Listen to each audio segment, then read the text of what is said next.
La décision rendant publique l'augmentation du tarif de transport en commun sur l'étendue de la ville-province de Kinshasa est tombée, mercredi 2 mai dernier, dans la soirée.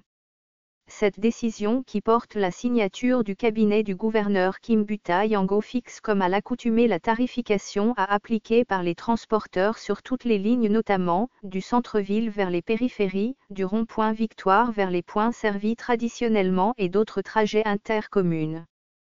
Tout a connu un réajustement de 100, 150 ou 200 FC selon le cas à l'appréciation de l'autorité urbaine.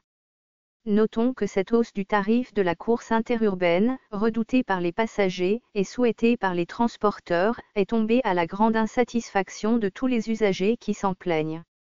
Pour certains passagers qui ont donné de la voix au chapitre, les études approfondies n'ont pas été menées par le cabinet de Monsieur le gouverneur de la ville, avant de rendre publique cette augmentation de prix de la course de transport en commun.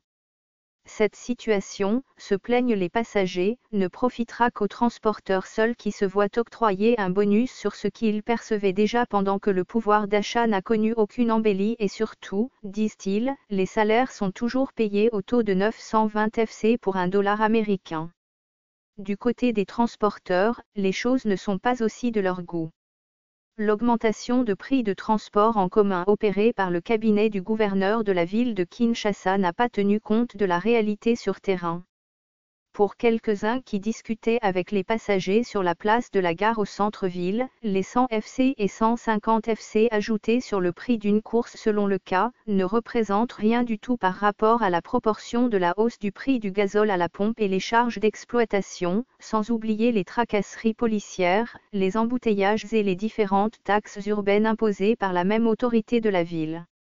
Par ailleurs, il faut souligner que l'autorité urbaine en prenant cette décision, s'est mise devant une rude épreuve et aura du pain sur la planche pour s'imposer et ramener le prix de la course au niveau plancher dans sa décision sur certaines lignes dont le prix a été déjà revu anarchiquement à la hausse par les transporteurs.